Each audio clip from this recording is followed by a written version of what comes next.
Okay, I should be live. If you hear background noise, it's my son playing. And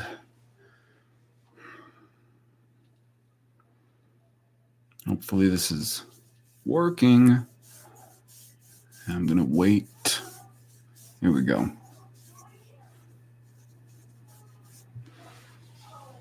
I'm going to wait a minute to see if anybody comes in here.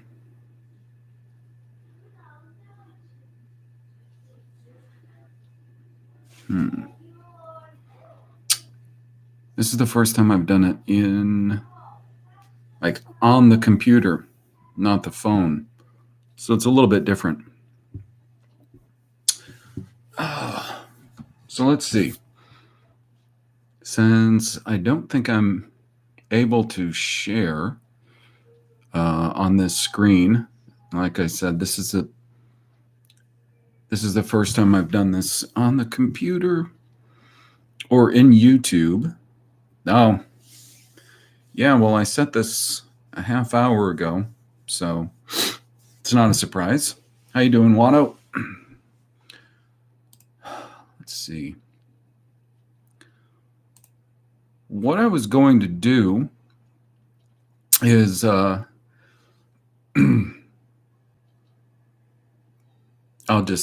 wait for a few people.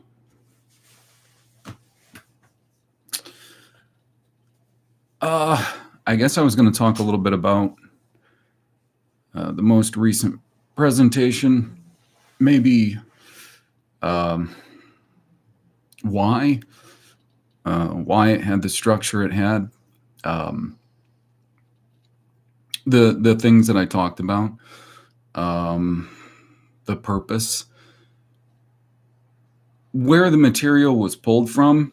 Although I did cite it pretty thoroughly, but I'll yeah. Which one? I think my first one was probably years ago and I did it in Windows Movie Maker. Pretty sure.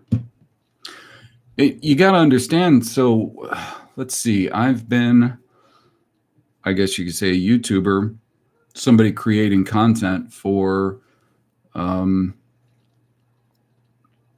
think my first one was 2015 or 16, a while back, and I started out looking into whatever there was to look into, and I would say I'd describe myself as pretty committed Protestant, just Protestant. But a lot of things have changed over the years.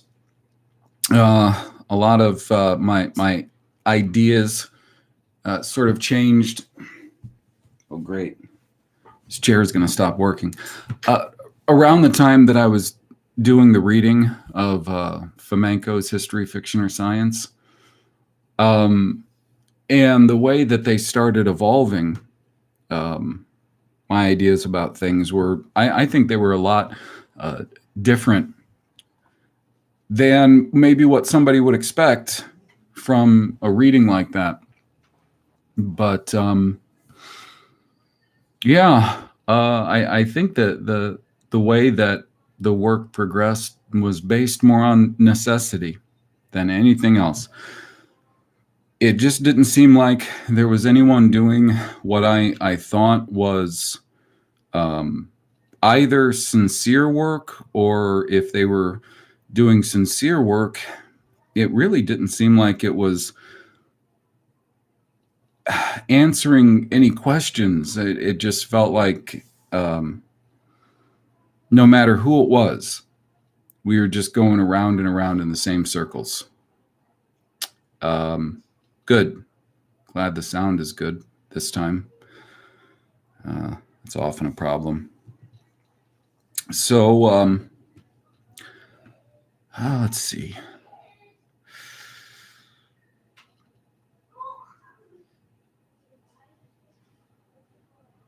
Yeah, well, it was dense. That's for sure. Um, I'm not sure what that is, the slow mode. Um, this is the first time I've set this all up. Now, I can see if, let me see. I'm going to try something. Hopefully it doesn't mess anything up. I think it has to do with chat.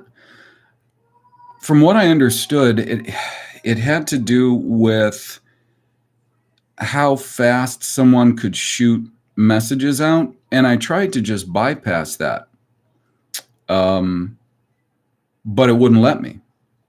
Let's see.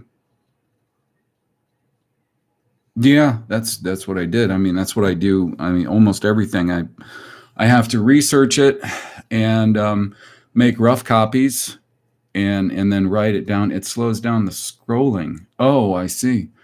Um, Again, I tried to bypass that, but it didn't let me, and I didn't choose. I did not choose that. Well, tried not to. That's why I am looking right now if that's going to be an issue. Um, we'll see if it is an issue. Let me see. I'm going to see if I can turn it off real quick.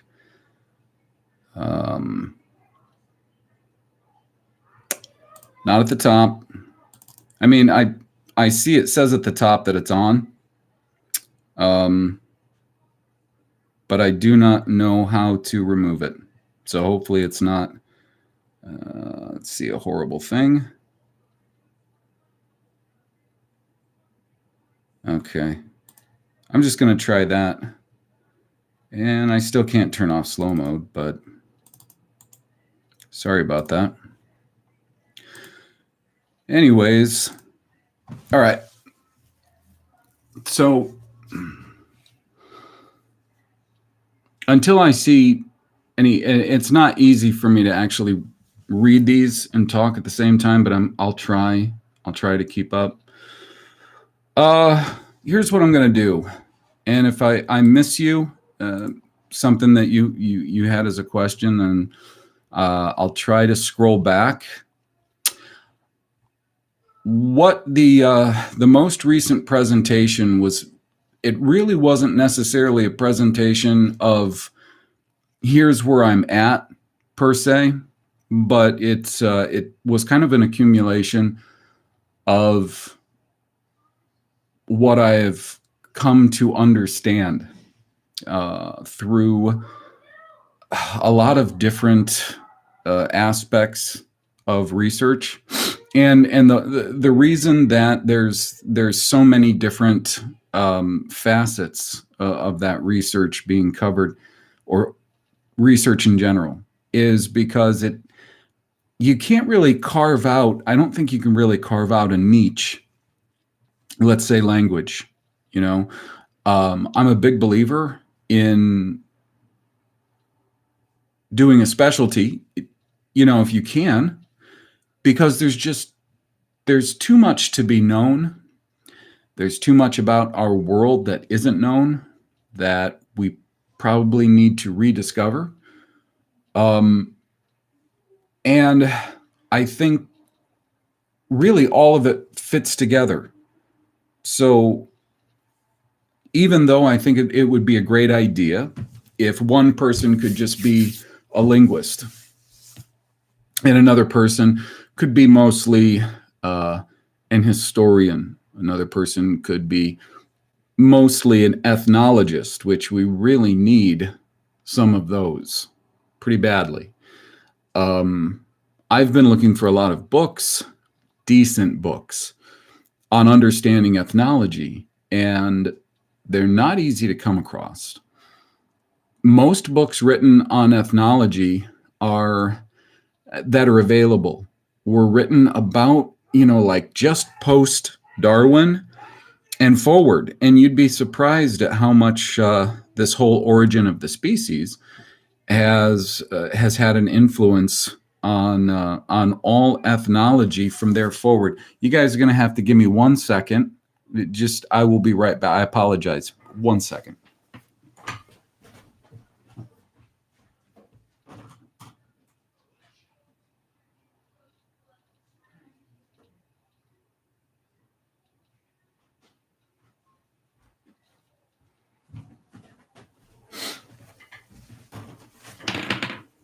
Sorry about that.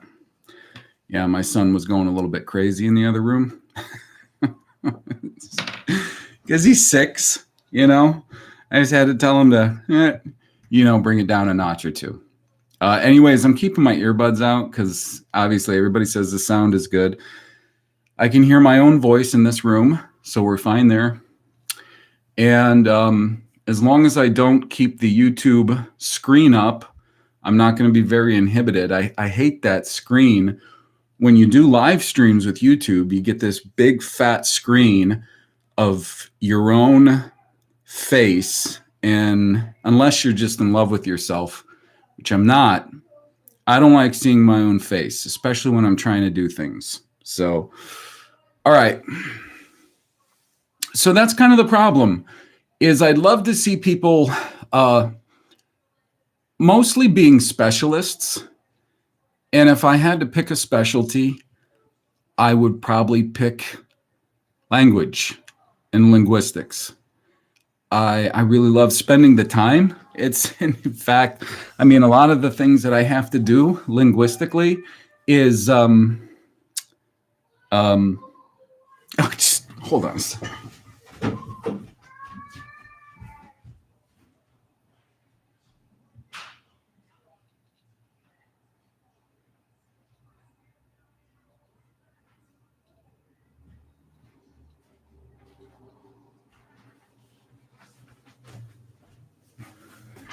Sorry about that. I guess my son didn't understand when I told him to bring down his volume. He must have thought I said something else. Anyways, yeah, so that'd be fantastic, but I just don't see it as an option. And for the reasons I just gave. Either there's a lot of people out there who aren't sincere. And when we start looking at where all the money is going, where all of our money is going, forget about money, like money, all of our wealth, where all of our wealth is going, which I address a bit of it in that presentation, where our wealth goes, why we don't have any. We should have plenty. And I'm not going to get in too far into that, but people who look into that, they know that we should have a lot more wealth, and that it's just siphoned off, and that it's mostly taken, and it's used for one thing. It's used to brainwash us. It's used in the brainwashing academies. It's used to grease most of the local pastors and spiritual leaders that we have, so they won't tell us the truth. They won't keep looking. Most of them are all very doped up on a very comfortable life. And a lot of it, of course, is used and has been used for at least a century now to prop up nations that are either complete failures because they're being run by degenerate animals. So, you have the Soviets are the first example, or they're just nations full of people who they're trying to make them look like they actually can have a nation with infrastructure and a government and a constitution, and that it's something more than just what we would see in your typical Aboriginal peoples, which are just very petty power grabs. And that's what we still see in most African nations. They have to work very hard to make them look like nations. So a lot of our wealth has actually gone into lying to us and deceiving us, and making other peoples actually look like they're the same as us. And that's the problem that we get into with ethnology. This is not to suggest that I don't know why people even have to do this. It's because of this terrible atmosphere of you can't just say what you think because you might hurt somebody's feelings. Part of this goes back to the problem that we've had for a long time with ethnology.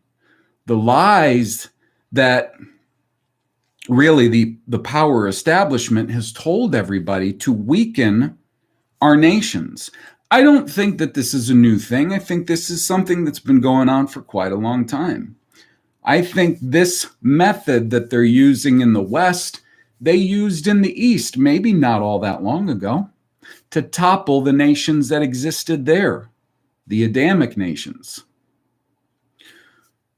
So, like I said, all of these things tie together. You can't really study history without knowing about language and how language has been changed. Why our English language is this very thin, very meaningless fiat language. You have to know history. You have to know peoples. And you can't really know that unless you understand where peoples once were, where they are now, that sort of thing. So you really need to know geography. And I don't really think that you can understand any of these things without having a good grasp on two main facets. No matter what your area of research is that you're looking into, you need to pay attention, a lot of attention to two things, real close attention to two things. One is the books of the Bible, and specifically the Old Testament. Because the records that you're going to find there, even though there's a lot of problems in the lexicon, there is still a very good form that exists because, as I explained in the presentation and in other videos, they could only change so many words so much before it became more and more and more obvious that there were inconsistencies and therefore a problem. So we do still have a good form to go by, and there are certain things in there that I really think that the people who developed the Masorah, I think they saw it as not really that important for them to change. So we still have a lot of specifics about the nature of Adam and his descendants, and Israel and his descendants, and the other tribes around them and other peoples. We still have a lot of information on them that I find to be far more pure and true than anything we can get in any history book or any book, really. I think we need to concentrate on the information that we can extract from the Bible and what we can observe in people and people's behavior. Just everything that we can observe for ourselves today. One thing that I've found has always been consistent is that no matter what it is, my experience when I go about doing a thing always tends to be different than whatever it is that the especially establishment has told me about that thing, whether it's just knowledge I'm trying to pursue, or whether it's a thing that I want to do, that I'm taking upon myself to do. It's always different to some degree than whatever the establishment told me about it. So I'm going to scroll here in the chat just a little bit to see if I missed something that's going on there. Hi, everybody who has come. We've got 22 here. Thanks for coming. Hello, Jennifer. I see Daniel there. Watto. Hariar. Some of these, I'm not great with pronunciations. Victoria Martin, and I'm going to read just a little bit here real quick before I get back to what I was saying. Right. Yeah.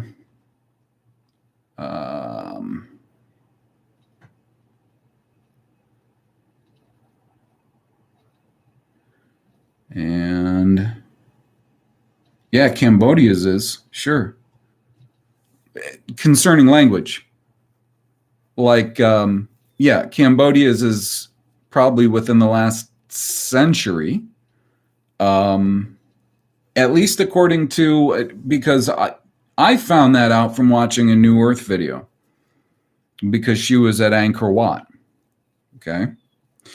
Now, here's the thing, and this is really the people that are at the top, that are in power, that want to retain their power. What they would like to do is they always like to do this. They set people against one another. Now, if I say certain things, I believe this. I believe this about some people. I believe this about some other people. I believe this about my people. I believe this about some other people. That's not to suggest that I hate any other people or dislike any other people at all. In fact, and I'll tell you this, I've had the opportunity to have a very long and very sober and honest relationship with a pretty good variety of other races. Okay. One specific tribe of Indian, and not American, but from India, Japanese, Black African, and I don't know if I want to say Mexican, but more like, American Aborigine. You could say mestizo, because the spectrum's pretty broad from one to the other. And here's one thing that I find to be dishonest about groups in general. Those people, every single one of them that I've known, are as racist and as racially self-preserving, and they prefer their own, period. What they will do, though, almost all of them, is they will participate in the hypocrisy that our enemies, when I say our, I mean the Israelites, because we are living in the land that was promised to us, and the people running things who are not Israelites, they know that. And they're not going to, for a second, just let their guard down, give up what, we're eventually going to get, one way or another. It's just a fact. If you believe Bible prophecy. If you don't, then fine, we're not. But in general, yeah, most non-white peoples behave very hypocritically. Very hypocritically. They expect things from us that they will not do. And even though the people that I've known, these other races of people who, in general, on a one-on-one basis, I've liked them as groups. That is absolutely what almost every single group that I've encountered behaves like. So I find the fact that specifically, I'm going to use the term whites. We could say whites. Of course, I believe whites are Adamics, and I insert that into this video. It's fine. I can just say whites. We are, of course, expected to not be able to prefer our own, to say what's on our mind concerning other peoples who are not whites. We can criticize ourselves all we want. Not in an honest way, though. So, to be honest with you, I'm surprised, and it must be because I only got about 3.3 thousand subscribers, that I'm still even on YouTube. Honestly. They haven't done a big purge, I know, lately. So that could be, but they do a lot of quiet purges, Let's see. I'm reading the comments a little bit. I may respond somewhat. We'll see. Maybe not.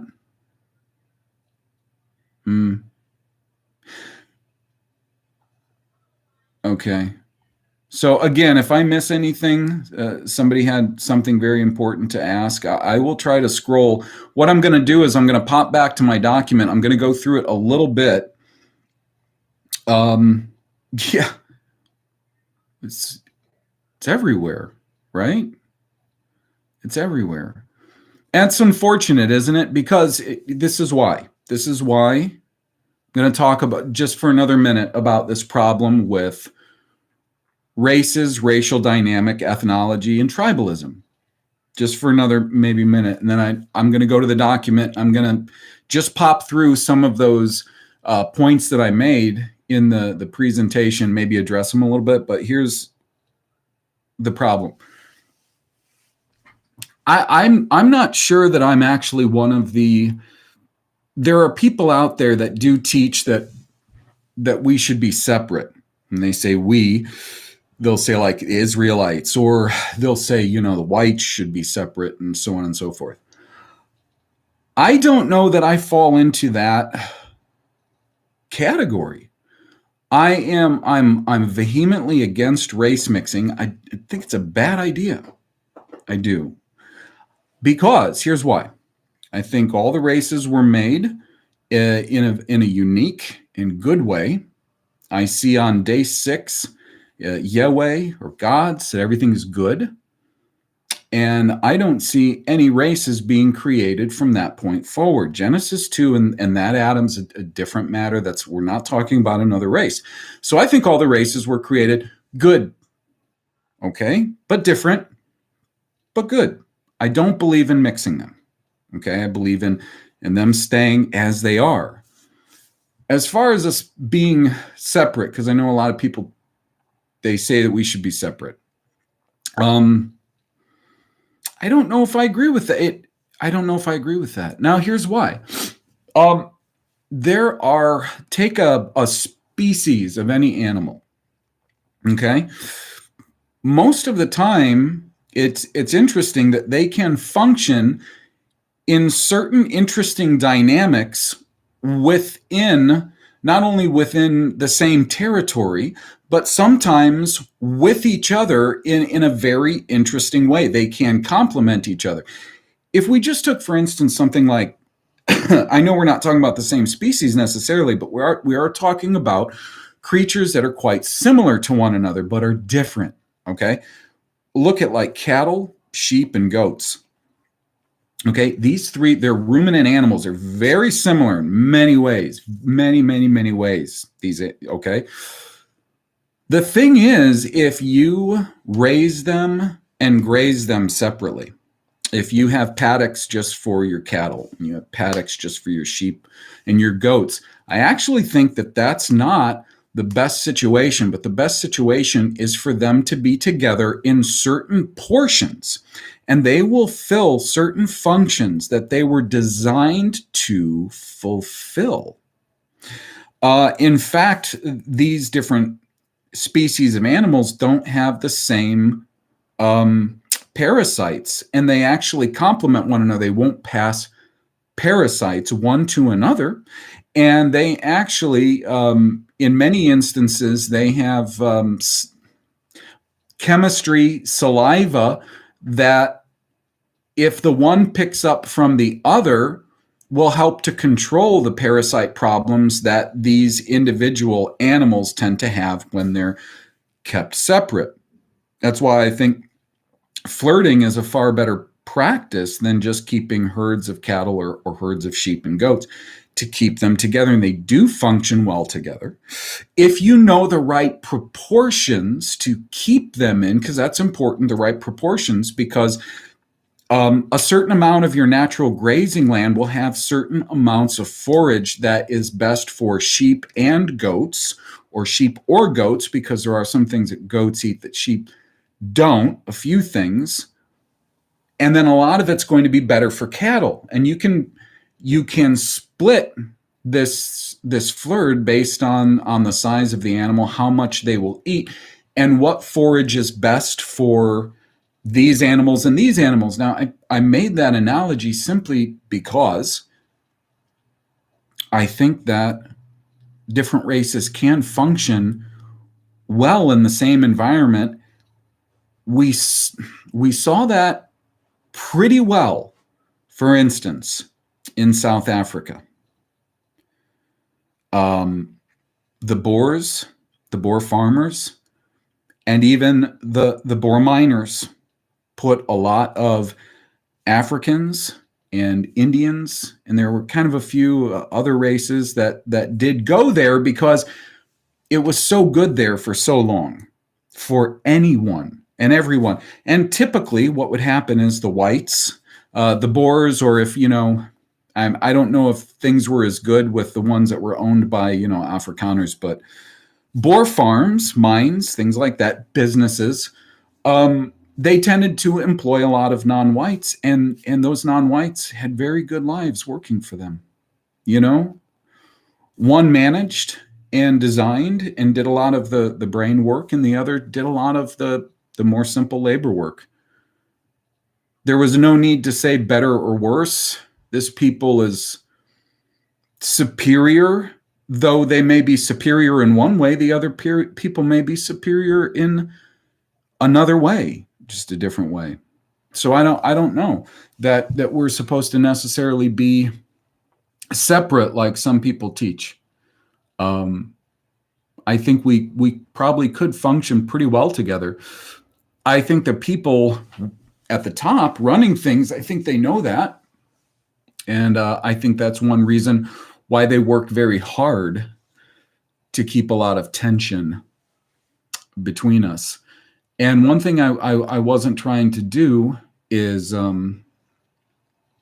create tension in what I said, but I had to be honest. I wasn't trying to just insult anybody.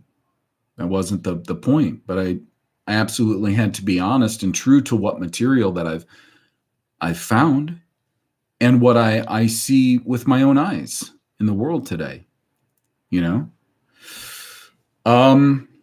But yeah, let me go into a few things here. You know what? I can answer this before I get to the document. Andy Norris, I do not believe Jesus is God. No. And in fact, he never claimed to be. I don't see any proof of him claiming to be God. Now, it just depends on what context you're asking that question in. And we could go back to language, which is what I started out with on that presentation. Okay, so the word that's commonly translated as God is Aleyim. I'll transliterate it because it'll make it easier. A-L-E-Y-M, Aleyim. So here's a funny thing. If you look through the occurrences of Aleyim, if you do a search on it, in those characters, and I've actually made documents that allow you to do these searches so you can find occurrences of words that you probably wouldn't find in Strong's entries. And it's a real insidious and kind of dicey way that they've set up concordances and lexicons. You'll miss things left and right if you don't actually approach the text and do textual searches. Anyways, if you search that word, Aleyim, what you're going to find is a whole lot of instances of Aleyim actually being used on men.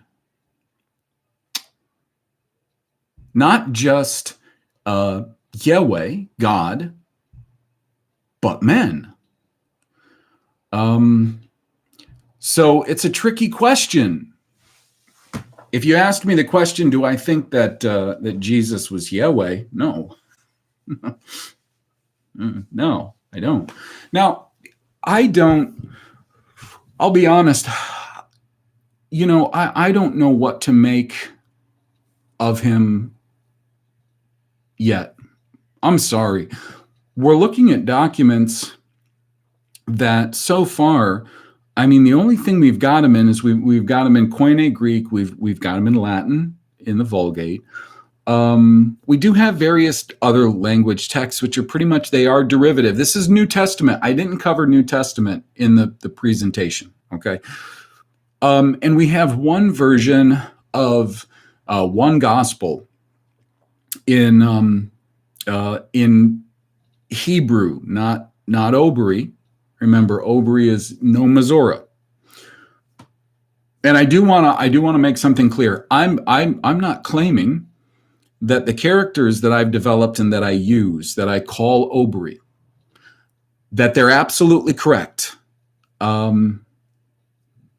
Because we don't have a lot of information. We do have old texts. We do have a lot of various admittances. You have to be careful with a lot of artifacts that they say they've found. And so I try to be really careful with those when I was developing that alphabet, the Obri glyph set. It's the best I've got for now. I don't claim it's the end all be all. I don't claim any of the information I have is the end all be all either. But that's a tricky question.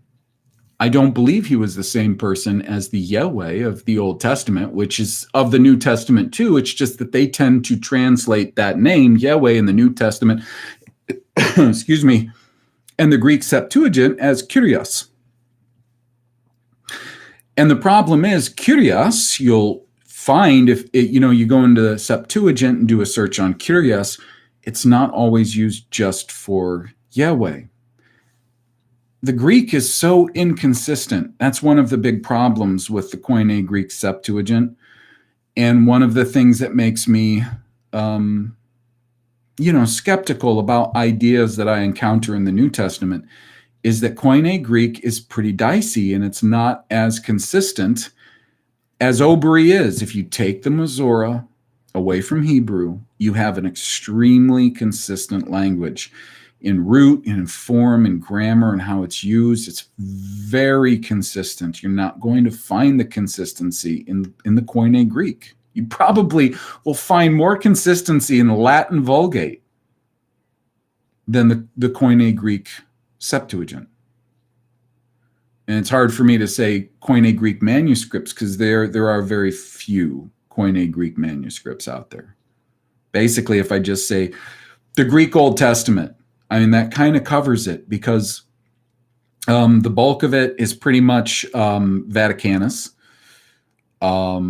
Alexandrinus, and whoever produces a Greek Old Testament, like a translation, or if they just produce it in Greek, they're pulling from one of just pretty much about 3 texts. It's really small. The amount of Masoretic Hebrew texts is huge in comparison.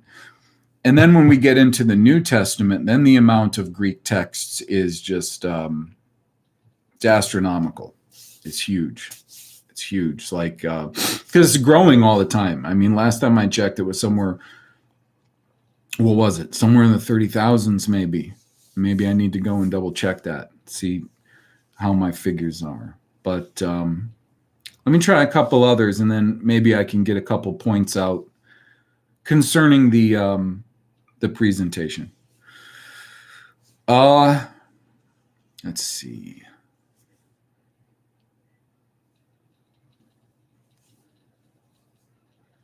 Yeah, how many races are there, and what are the races of man? Not sure. This is why I'm going to give you 2 things. Now, if you go and you check the Obri hours, I kind of reserved the Obri hours. The first few Obri hours were just me trying to get a feel of the landscape, what I wanted to focus on. But if you go and check, I think it's episodes, maybe it's episodes 7 and 8. Well, starting at 7, because 7 is salvation, right? I think 8 is mostly Adame. Maybe 9 is Bema or Be'ema. I tread very lightly when I get into those subjects. And here's why. Because I don't know beyond a shadow of a doubt about these things, okay? Now, I had to do the episode on Adam A because that was really, really peculiar. That you have this word that every other form of Adam and dam have to do with a likeness or a similarity. And then you get to Adam A, and all of a sudden they're telling us that that's soil, that's earth. We're not looking at a people, a similar people. All of a sudden that word, even though every other form of Adam and Dam have to do with a likeness, all of a sudden that is soil. And people will say, well, that's because Adam was taken from the soil. Well, the problem with that is there's a circular argument there, you see. Because then you have to prove that Adam A is soil. If you say, well, Adam was taken from the soil. But why would he be? Here's the problem we've got. If somebody was taken from something, or if a thing was made from another thing, what's going to happen is that thing, the source thing, is going to be a certain word. Okay? Whatever basic root, and then whatever is produced from that source thing, that is most likely going to have that soft E ending, which is sort of like a general feminine ending, not necessarily genital gender ending, okay? But that's basically what it's going to do. It's going to be an approximation. So if you make something out of, I don't care what, we can pick any word. Let's pick a word like par. Okay, that par would be like a word for an offspring in general. You'll see it in like pari for fruit. Okay, so if you made something from par, if you had something that was similar to this par, but not quite, it would be pare. So it just follows that if you had something similar to Adam, but not quite, you would have Adame. This is why I spent the time on that. Again, I'm going to say I did tread lightly because I don't know everything. I don't know that all of the observations I make or all the theories I have are absolutely correct. I try to present the best evidence that I have. And I try to do that in a way that doesn't try to claim that I'm impartial, because I'm not impartial. I'm partial. I have partialities. Everybody does. People try to say they're impartial. They're liars. We all have partialities, you understand. I don't think it's a matter of whether or not you're impartial or objective, because it's really hard to be entirely objective about everything. Because I'm partial to my family. I'm going to be more partial to my family than anybody else. I don't care who you are. That's just a fact. I'm partial to the witness of Scripture, and most specifically to the Old Testament, because it is specifically in that language that I haven't found the New Testament in yet. So it's easier for me to examine the Old Testament right now than the New. With the New, unfortunately, we're looking at, for me, a lot of platitudes that I just can't reconcile yet, you know? I am partial, and I'm more partial to the Bible than any other, I don't even want to call it religious book, because it's not a religious book, than any other history, claimed history, record, or anything else out there.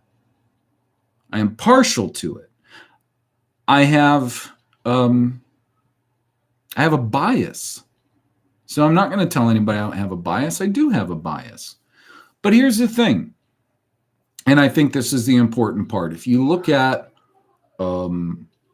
my work from 6 years ago, 7 years ago, and what I was thinking and what I was talking about, opinions that I had, beliefs that I held, They've changed a lot. They've changed based on newer, in my opinion, better information. So I'm not impartial. I'm not entirely objective. I don't think that's possible. But I do try to be entirely truthful. That's the best I can do, is be entirely truthful. So, oh, I don't know how you do the, let's see. Oh, hang on.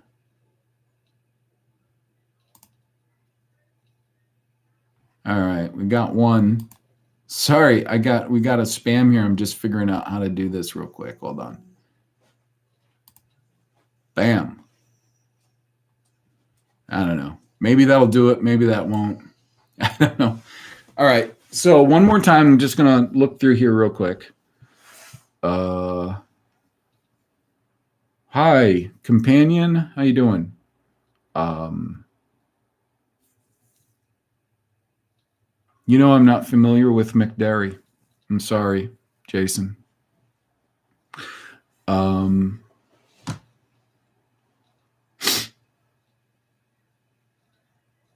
You got it. You take it easy, Andy.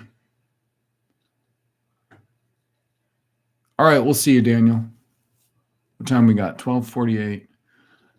Mark, how you doing? I know you believe North America is probably Canaan. What do you think of Great Britain as a possibility?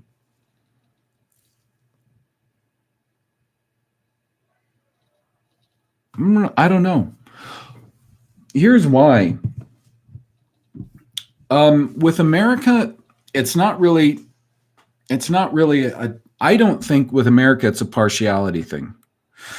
Because if I could find this geographically anywhere else, and I was as confident in that as I am in America, well, look, I live in an area that I don't necessarily think was part of biblical Canaan. So I don't know that I could really be blamed for being partial, because I live in the state of Michigan. And I don't necessarily think the state of Michigan was probably within the boundaries of Canaan.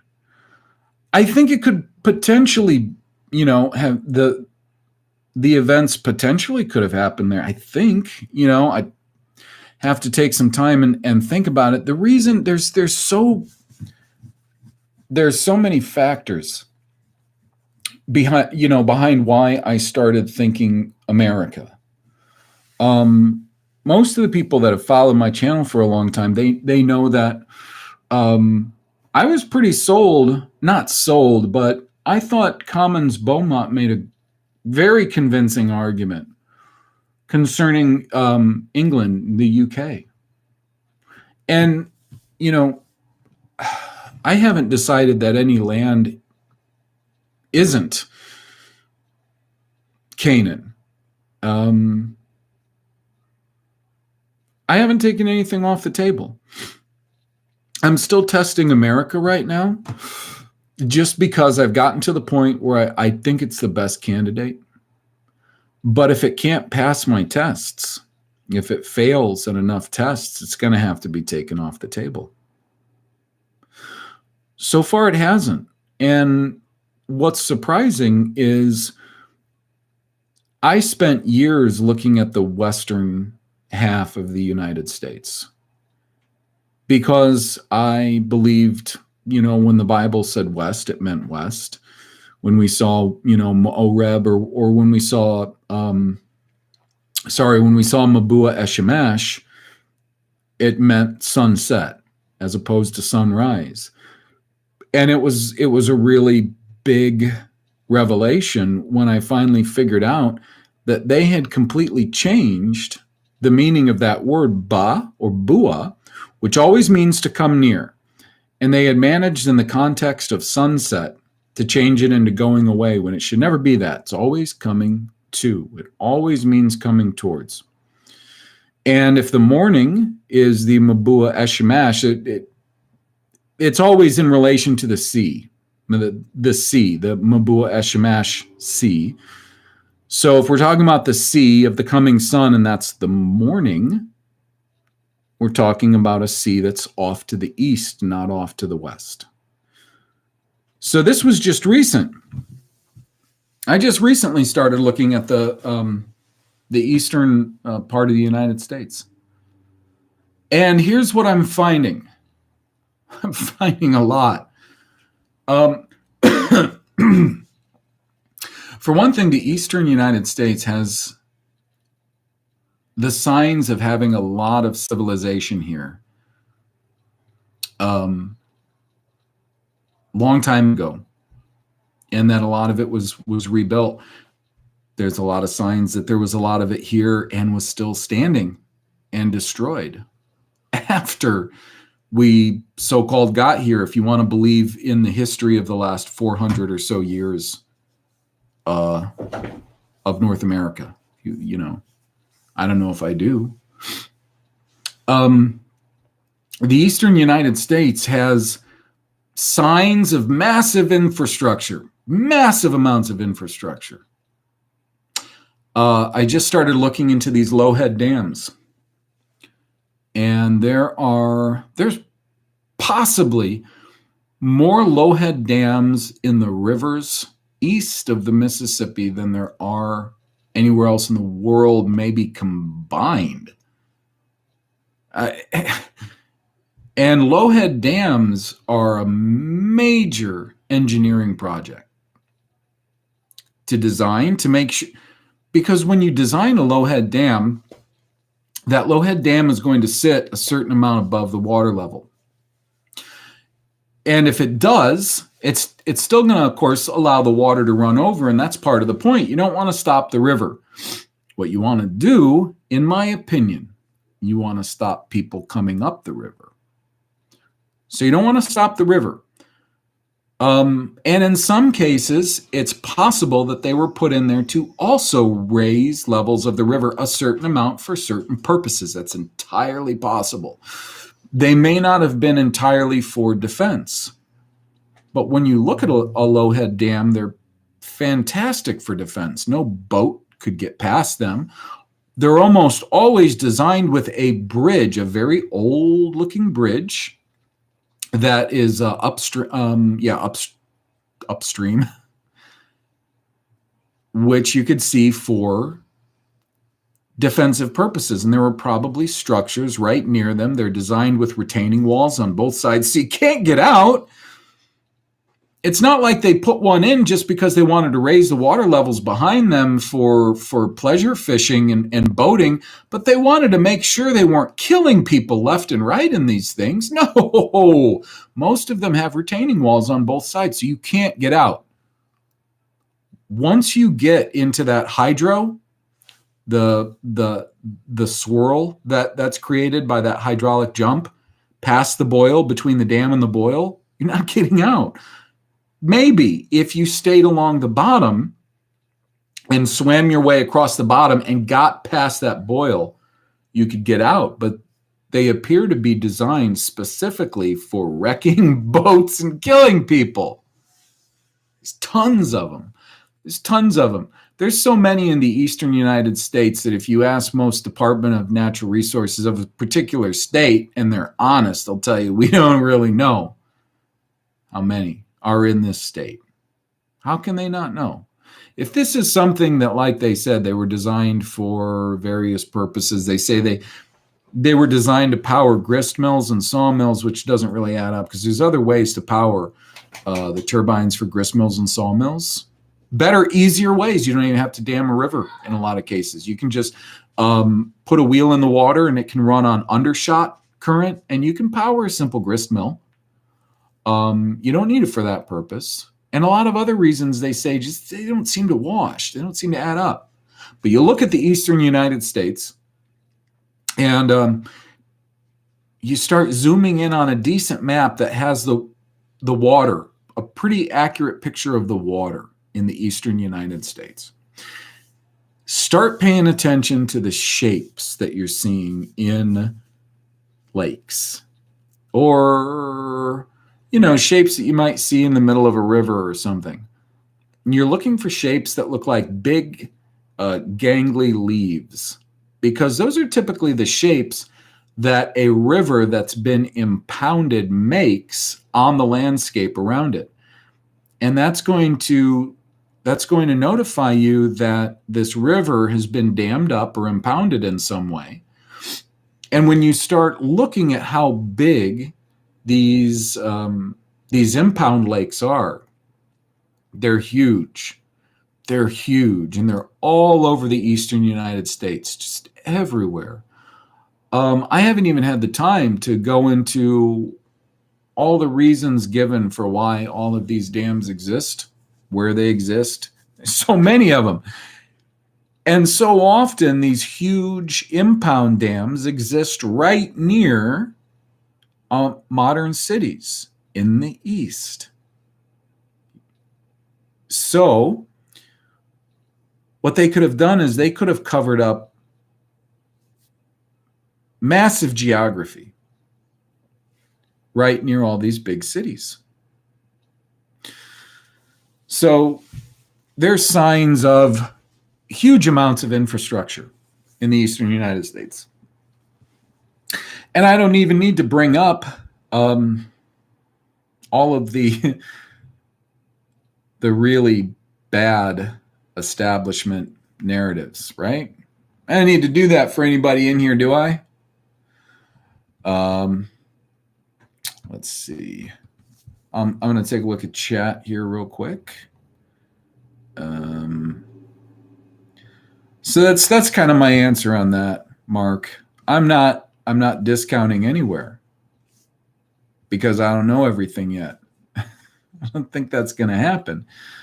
But I mean, as for now, yeah, I'm operating on the assumption that America's the best or most likely place. But if it starts not passing tests, it might have to go.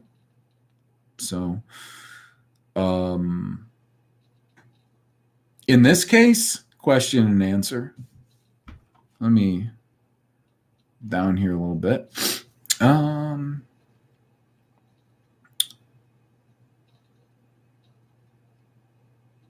I'm reading Kansas Hobby Aquarist comment.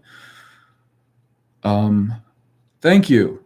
Well, that's the first time I've worked with this new software. The software I got was just CyberLink Power Director 365. And the reason that I got that instead of, I know I probably could have done this in Adobe Premiere. And Premiere might have had a lot of other options that were better. It might have been easier to work with. I had to chop this video up into 5 sections to make it manageable. And I had to produce all of those 5 sections sort of separately. And then once I had them produced into MP4s, then I lined them back up seamlessly and produced that as the one final video. And that was kind of tough. It would have been nice if I had been working with a program that could have allowed that. I started reading up. The thing is, they had a deal. It was like a special on CyberLink Power Director, like full all the features and all of that for a year, and it's really cheap. It's really cheap. So I decided to try it because that's what I've been using. That's what came on my computer. I've been using that just to produce audios, usually with just a static image, and it's been working out just fine. Yeah, well, anyways, so yeah, maybe after the trial, it's 1 year. I bought a year of it, 365. Maybe after that's done, I'll try something else. Because, when I started running into the problems with it, and I don't like the fact that the 365 version of Power Director, it doesn't let you just, sometimes what I would like to do is actually put a video in there. And while I'm watching that video in my Power Director software to put the narrative in, because that's the most intuitive thing to do if you're commenting, on a video. But for some reason, now that they're doing Power Director 365, they used to have that as an option. You could just put a narration on it. So I'm going to take some time over the next few weeks. Now that I did this presentation, I worked on it for a long time. Like every spare minute, I was working on this thing for a long time. Now that I'm done with it, I'm tired. I feel like I'm pretty worn out by it, just in my mind mostly. So I'm going to take some time and I'm going to just arrange some things on my computer, try to sort some things out, see if I can get my direction back a little bit, where, what I want to do, where I want to go. And I would definitely like to keep producing in this film format. And I know that I haven't put the document version of this up at the website yet, and there's a reason for that. So I'm sorry about that. I haven't heard anybody complain about it, because most people, honestly, that watch any of my videos or listen to any of them, they don't go to the website and check. So I usually have, there's the occasional person that'll go check and they'll tell me, hey, where's that document at? And I'll say, But yeah, there's a reason why that document's not up at the website just yet. But there are resources at the website you can still check out. Dams and bridges along the Susquehanna down to the Baltimore up to, and those low-head dams on the Susquehanna, those are huge. There's the you'll find a few videos, local news stories on the Dock Street Dam. I posted a picture of that particular low-head dam. That's a serious project, just to make that low-head dam. The Susquehanna is like 3/4 of a mile at that point. And it's not the only low-head dam on the Susquehanna. That's a lot of time. That's a lot of materials. It's a lot of manpower to make that one. I was listening to a guy who was he was in the South Carolina DNR, and he said that they estimate that there's somewhere in the neighborhood of 15,000 to 20,000 low-head dams in South Carolina. The funny thing is, though, you got to be really careful, because they will group low-head dams in with weirs of all kinds, and you can have various weirs for various different functions, and they will not have the same purpose as an OG shaped or OGEE shaped low-head dam. Okay, I think they're for an absolutely different purpose, but they bundle them all together. They kind of like call them all weirs, and then everything gets very confusing over what is this for, what is that for, and so on and so forth. Let's see. Sorry, excuse me. I said no. Yeah, they classify them as weirs. Yeah, Joe just answered that. So let's see. Day equals light, night, no light. That's absolutely correct. Listen, this idea of day starting at night is insane. It's insane. And here's the thing. It's like over the years, what's happened is I've gone through this process of my brain starting to work again. It's like they shut it off between TV and public school and churches, church buildings, and pop culture. put it all together, and they shut my brain off. They shut it off. So for years now, I've been kind of going through this process of restarting it. And it's like priming a well. It takes a while. And you got to, some of the things you realize, you're like, why did I never realize that before?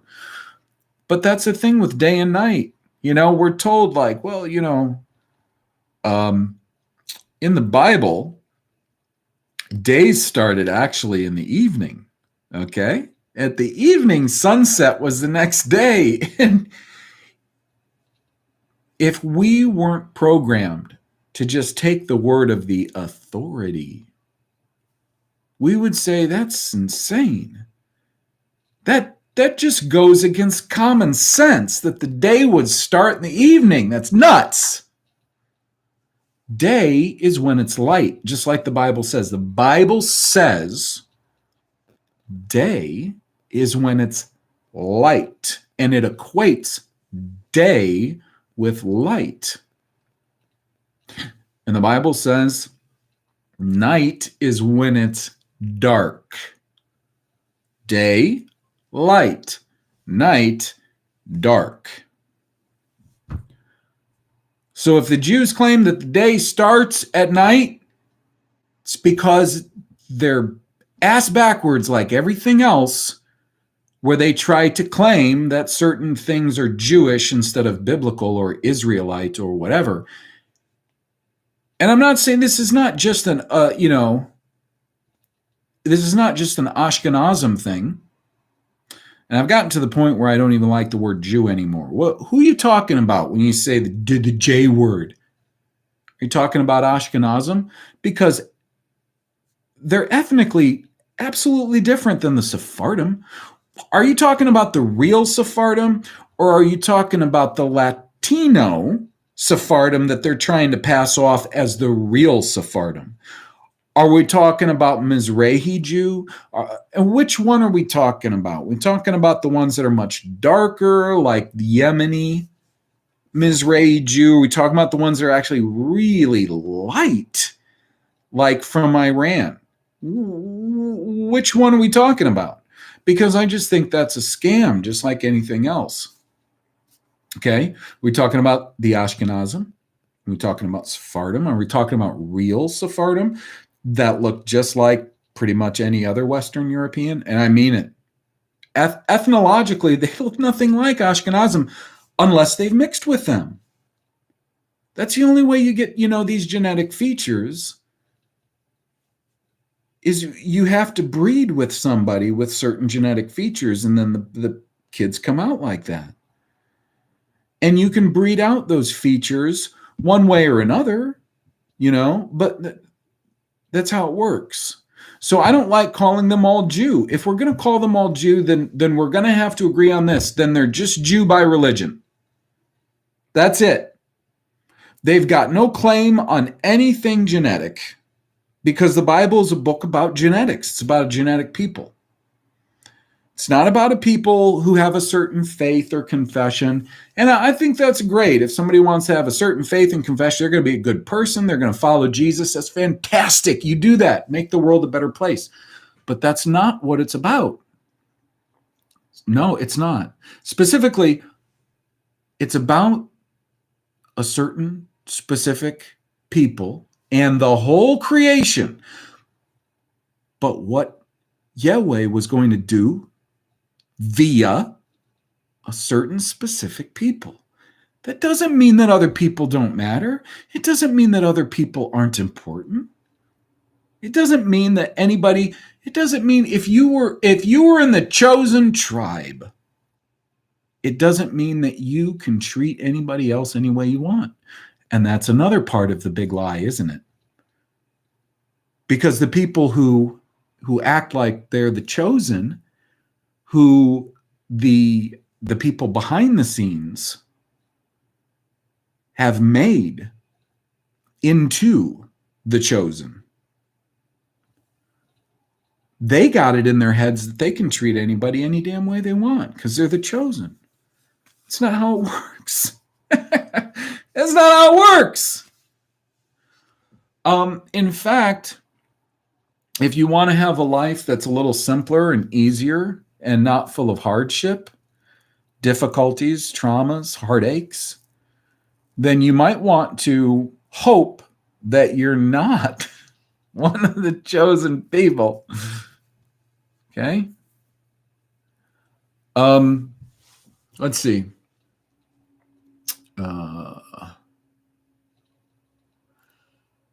Yeah, there is so much there. The architecture, the infrastructure that still exists from the old world here, it's amazing.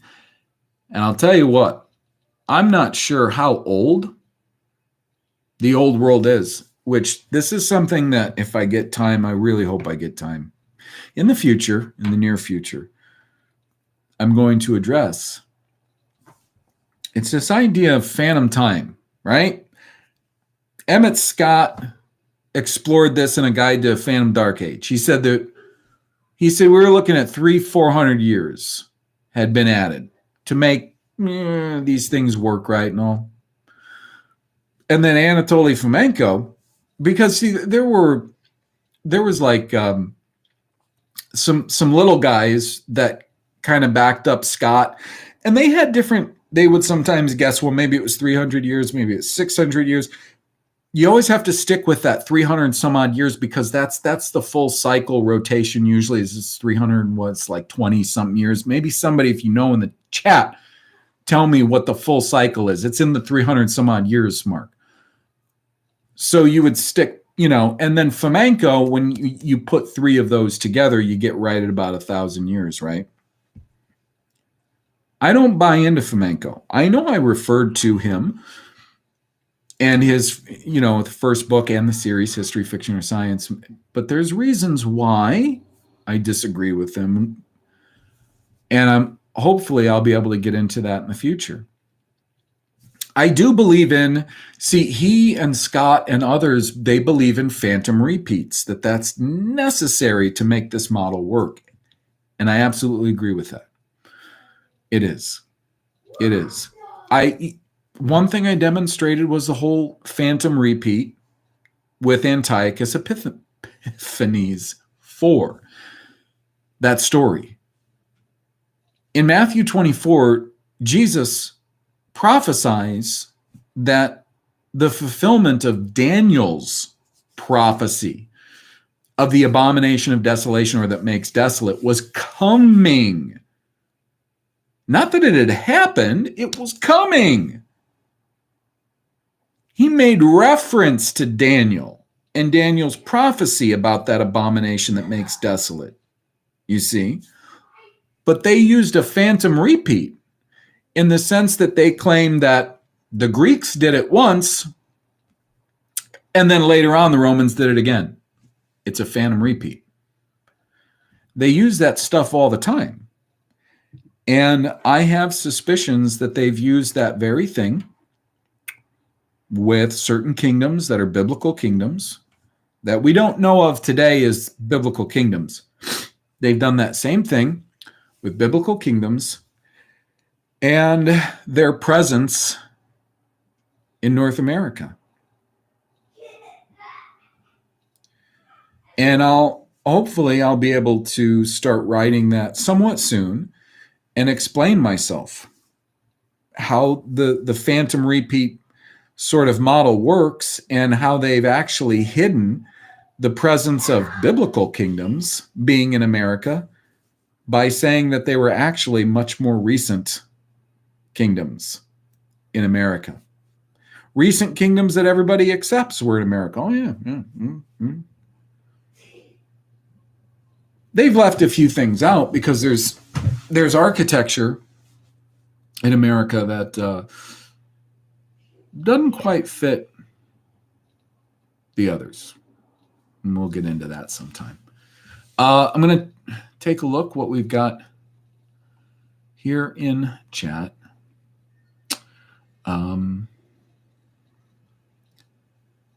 Yeah, thank you, Emily.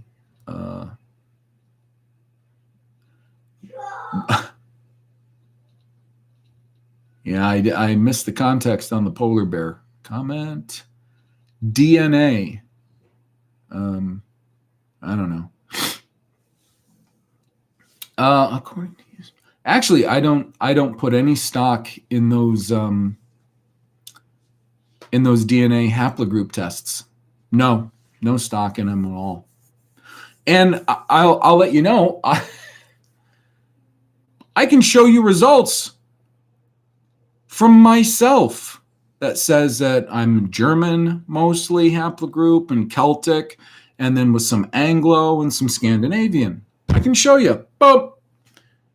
And then I'll turn right around and tell you, I don't put any stock into those. I don't put any stock into them. Because there were multiple tribes, different ethnicity tribes of people living in any given area at the same time at almost any given time. How do you know if they say, well, we can, based on this haplogroup, a lot of your DNA comes from this particular area, so then therefore you must be this. That's BS. That doesn't mean that you're an ethnicity. That means that you have ancestors that probably resided within the borders of a nation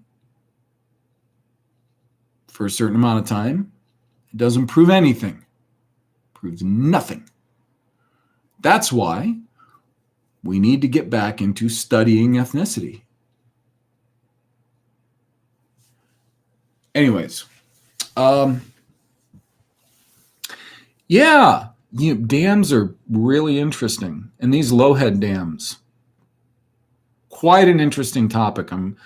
It's really kind of taken up a lot of my headspace lately. Right. All right. So concerning Eustace Mullins, he's a real interesting character. I have almost every book of his. I've read at least portions of many books of his. He's a real interesting guy. Really interesting guy. He used to say some things that I would hear and I would think, that's weird, man. Like, I wonder why he thinks that. It used to really throw me. And I don't think Eustace is around anymore. I really apologize if I missed his passing, but I'm pretty sure he's gone. And it's a shame because knowing what I know now and how educated he appears to have been, I would have really liked to ask him to clarify a few of the things that he said in the past that he never clarified or wrote about that he never clarified. Let me see here. What's my best overview video? Are you talking to me, Sean? Hold on a second here.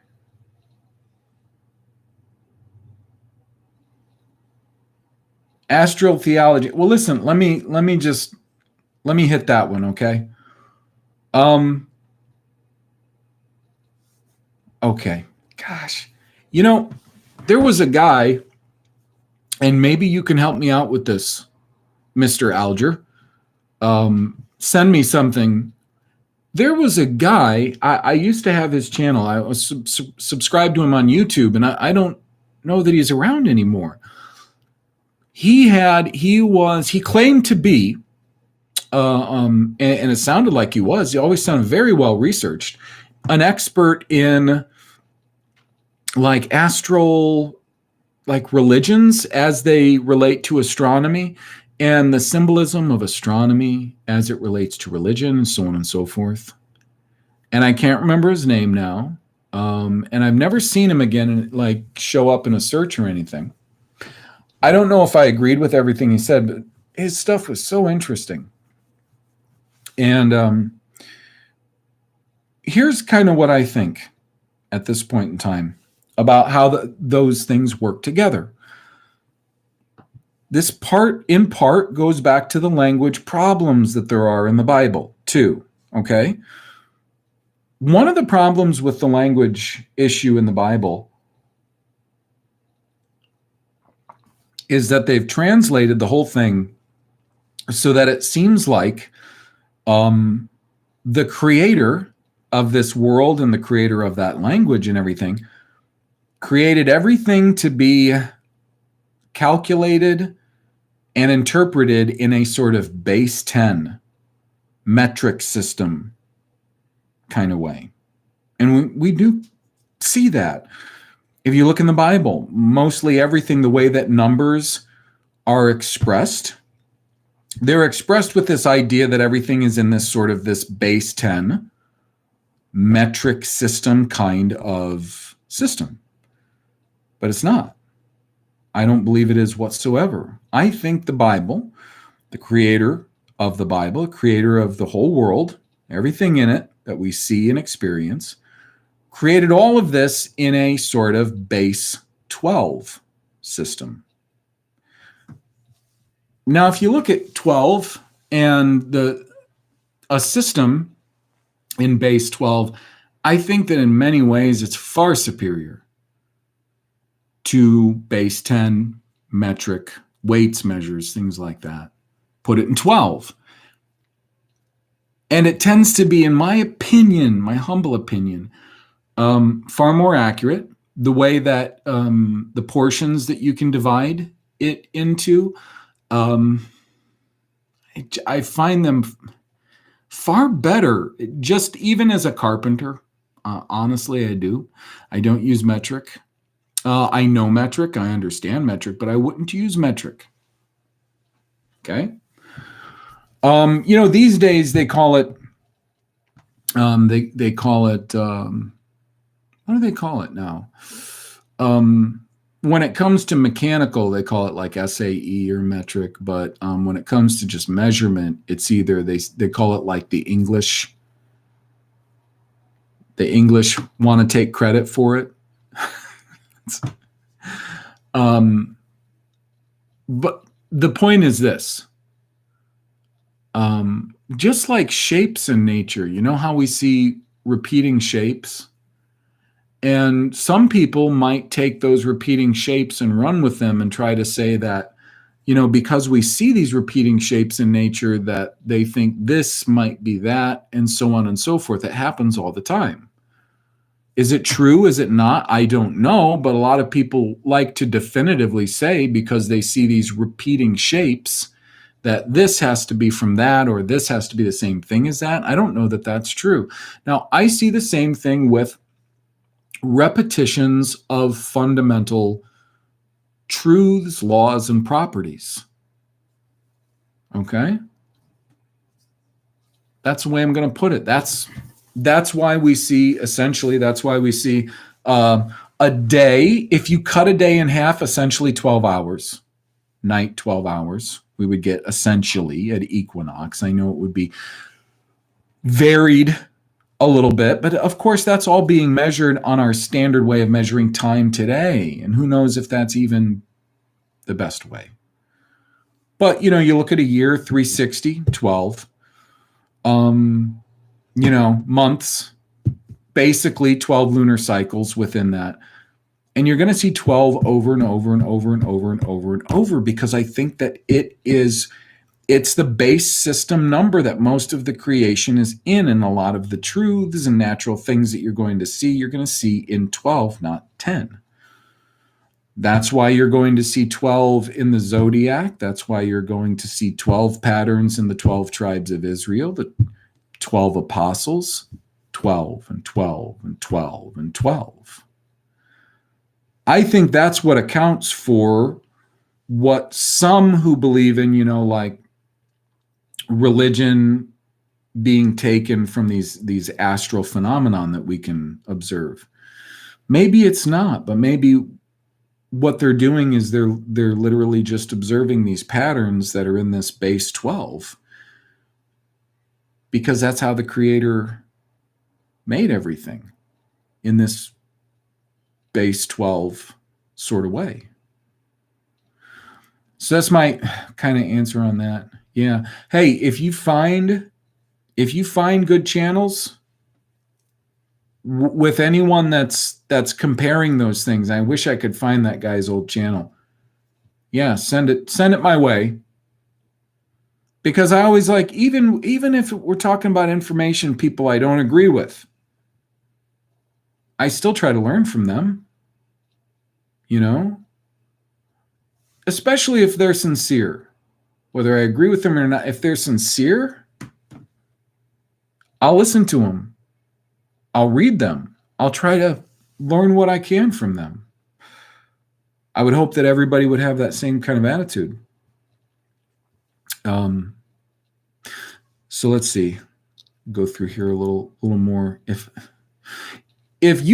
anyone in here actually had a question or a point they wanted me to see and I missed it, please just say it again. Just type it in and I'll probably find it.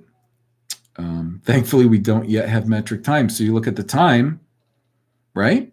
Time. 60 seconds in a minute, it's base 12. 60 minutes in an hour, base 12. And then that hour, 2 cycles, 12 and 12. A year in the Bible is actually expressed as a shene, which has everything to do typically with 2. Because a year was not necessarily 12 months, it was 2 cycles of 6. It's always in 12s. It's always in 12s and it's always in 6s. It's always in 12s and it's always in 6s.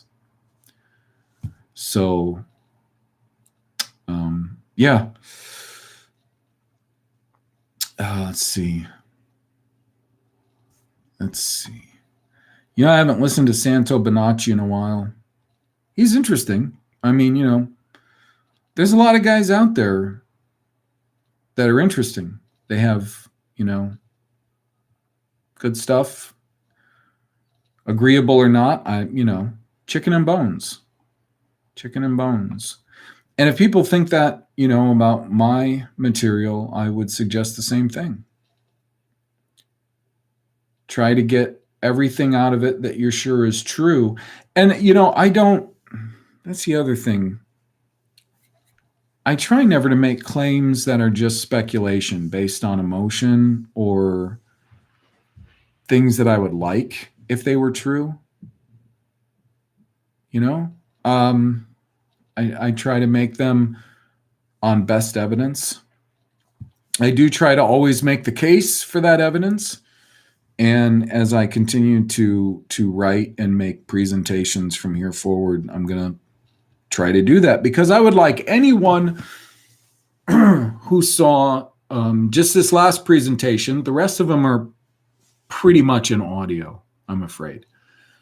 But no matter, I would like anyone to be able to take that presentation and send it to somebody who is maybe very well educated in something or pretty well educated in something. Let's say language. Let's say that you have a friend who's an evangelical Christian or pastor of an evangelical church or something, and you want to have a conversation with them. And what you're trying to tell them is, look, I have reason to believe that all these things that we take for granted as just truth, absolute truth, take for granted, aren't absolutely true. There's evidence, there's compelling evidence that tells me that some of these things aren't absolutely true. And we need to stop preaching and teaching them like they are. We need to stop quietly and calmly leading our congregations to the abattoir and maybe take a second look at, whether these points of view that we have are sound. I would like whatever material I produce for anyone to be able to take it and give it to someone or send it to someone and either tell them, watch the whole thing or watch this section from this minute to this minute if you wanted to talk about maybe just language or maybe just geography or maybe just history. I would like there to be enough evidence in any one of those sections so that you could send it to anyone. Whether your friend is just a friend who happens to believe a certain thing and you want to present them with alternative evidence, or whether the person is a professor of theology, Language. I don't care. I will try to hold my own with any expert out there in anything. And if I can't, well, then I have no business necessarily believing the things that I believe. So, take a look here.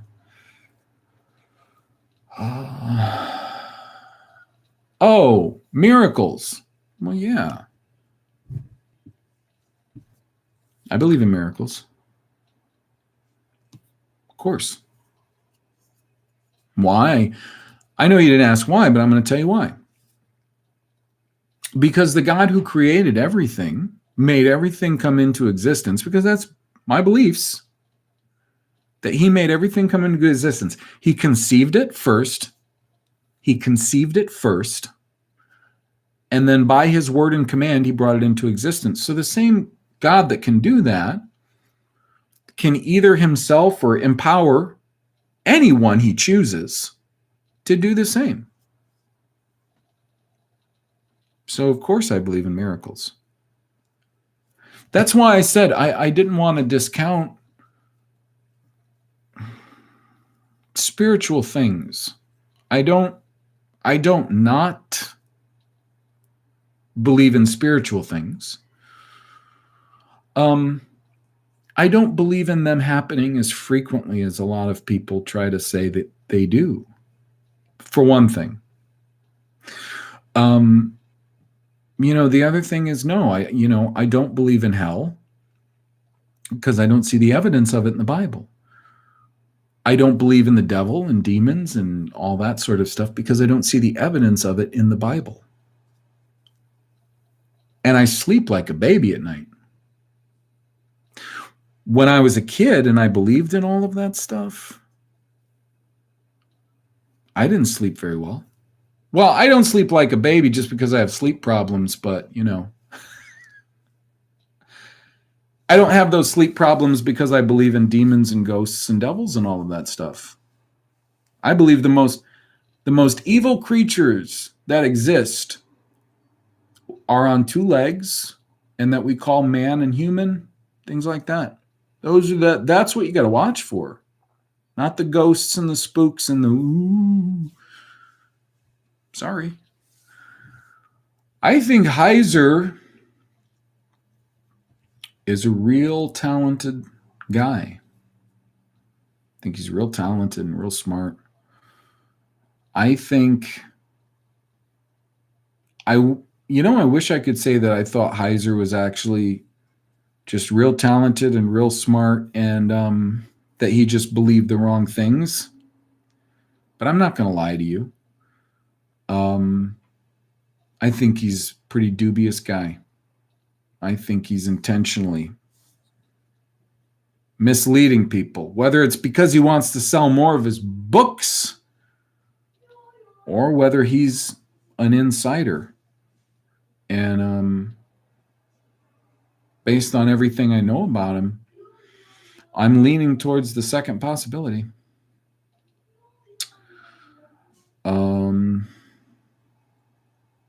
Hey, listen. I know there's a guy out there. I don't think he likes me much. Just because we have very different opinions on Christianity. But his channel is called Hey Dude with a exclamation point. Hey Dude. He started doing videos, 2 videos, mostly on talking about the books of Asher and Enoch. Jasher, not Asher. Jasher and Enoch. Hey Dude. I don't know if I have him on the Obry Project website list because I'm compiling a list of these, good channels. I don't know if he's on there or not, but remember that. Those are good. Watch those videos. I wish he'd finish them, but, I don't think he listens to my opinion. I wish he'd finish. Those are really great. He made the points he made. I'm telling you, man, they're really, really good points. Really good points. So let me go through here a little more.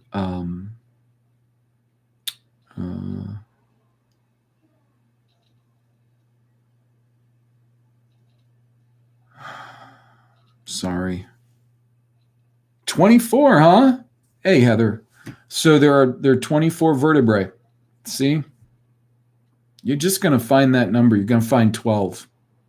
You're going to find base 12 and divisions of 12, even divisions of 12 all over the place in the creation, just everywhere. Just everywhere. Let's see. Well, yeah. Okay, so I'm talking to Diana Corey, and I'm assuming that you're talking about what I said about the devil and that. Yahweh says that he's the one who brings evil. He never says he's the source of all evil. I mean, man does a great deal of evil. And here's the funny thing. I talked about evil. Remember that word row? It was in the video. That sometimes row is evil and sometimes it's associate, neighbor, or friend. Kind of worrisome. But, in the English translations we have, he says that he brings evil and good. And I think that evil and good is extremely subjective, I'm afraid, in the Bible. And here's kind of maybe what it can come down to. If he's the sovereign, and we have no reason to think anything other than that he's the sovereign. So everything that he says is bad or evil, and that is based on his character, of course, who he is.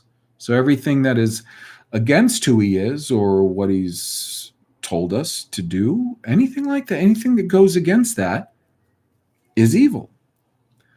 And yeah, in a sense, it's subjective because we're talking about specifically him, what he finds repugnant or against his character and what he finds pro concerning his character. It is subjective from his point of view. But the thing is, he's the sovereign. He sustains everything. So if he's a sovereign, he sustains everything. Then yeah, absolutely, good and evil are. I don't know if there's not a fine line between what a lot of people out there teach as like universal good and evil and what we can find in the Bible concerning what he says is good and evil. And then a lot of the times that we come across words that are translated as evil, not only are they subjective, but you got to be really careful, like whose perspective they're coming from. Are they coming from the narrator? Who's the narrator? Are they coming from the person, the subject of the narration? If it's third person, is it coming from Yahweh's perspective? You gotta be really careful with that good and evil. I just don't see it as the same sort of universal concept that a lot of today's leading, Bible scholars and academics maybe see it as. I don't see it as like non-existent. I think it's different than what we've been told. So let's see. I'm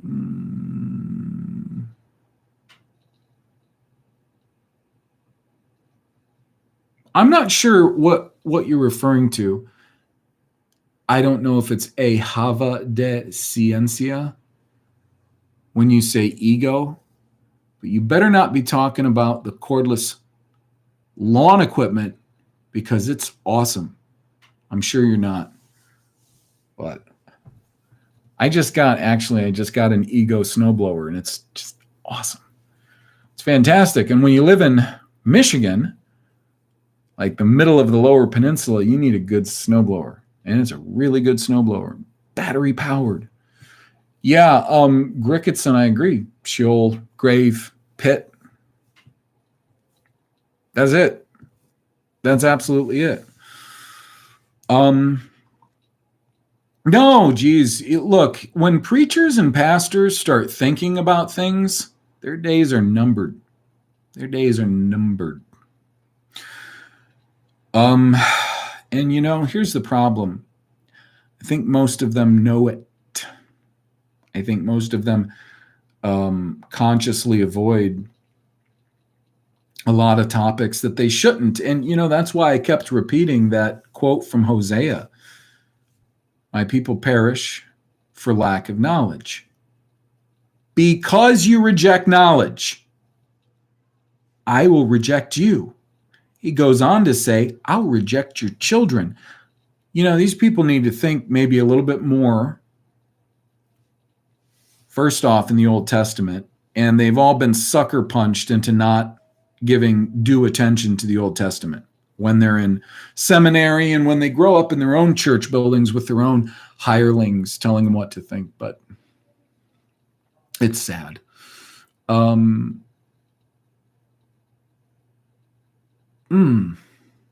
Hey, I'll tell you guys, if you know of good channels, I tried to gather a good list of what a lot of people thought were pretty good channels still on YouTube.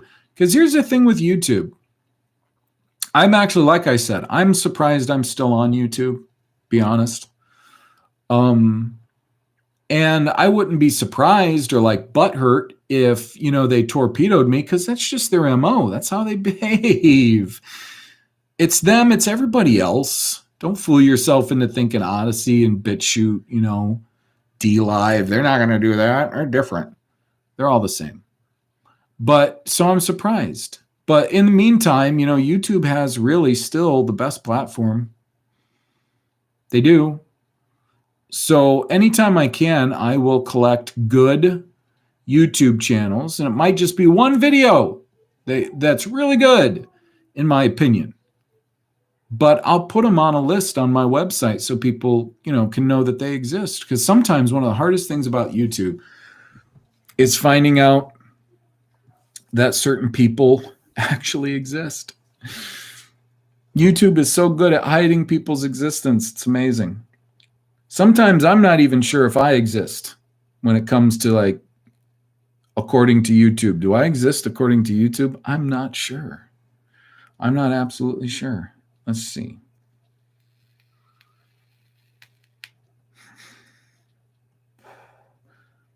$24 movable and 9 fused. It's interesting because we're still at base 12, aren't we? Even with that number, just saying. Okay.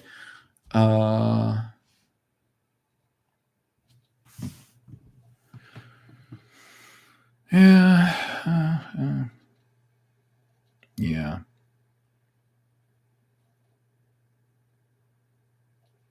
I haven't read Dante in a really long time. No, I know you're talking about human ego. I get it. I know. I was just thinking, because we got so much snow lately. Yeah, the human ego it's one of the worst things about humanity. Listen, guys, I was just looking at the clock. I'm at just pretty close to an hour 45. And I think that a lot of things got covered fine. I didn't really have any intention of actually going over the sections in the presentation and talking about them. I thought I could if there wasn't much interaction, but it's been good interaction. Currently we have 34 people here viewing this, which has been very good, and a lot of good comments in the chat.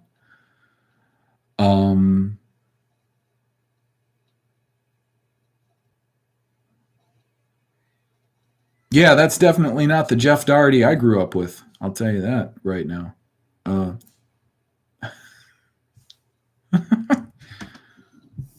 Hey, thank you to everyone. And again, I can't make this clearer. Everything that I do, it's really done out of necessity. Totally necessity. I do it because I need to know. I want to know how to live. I want to know how to interact with the one who created me. And if there's a problem with the language of the Bible, and that's the book that we see as the best way of getting to know the one who created the whole world and us and everything, and there's a problem with the language, then there's going to be a problem with understanding him, understanding history, understanding what he wants. And, walking before him in a proper way is key to longevity and blessing. And so, there's a lot of utility behind what I'm doing. You could call it a lot of selfishness. Although I'm more than happy to share it with anyone, really, freely share it. This is what I've found. But it's why I can't stop. I wish I had more time. I do. I wish I had more time to work on this stuff. But there's a lot of time I have to put into taking care of my family, doing things for them. And, I don't put enough time into that because of this. Unfortunately. So, real quick here. Anyone? Thank you, Diana. And thank you, Jonathan, and everybody for showing up. Thank you, everybody who leaves comments. Thank you, everybody who leaves thoughtful comments. And comments like "thanks" is fine. That's great. It's good to see that people appreciate what you do. Just simply, not anything having to do with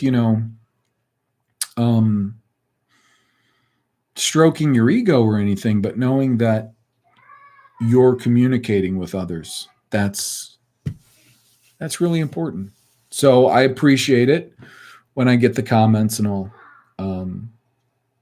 But for now, I'm gonna wrap it up. So I want to thank everybody again for showing up, and hopefully I'll see you again very soon. Okay. Take care, all.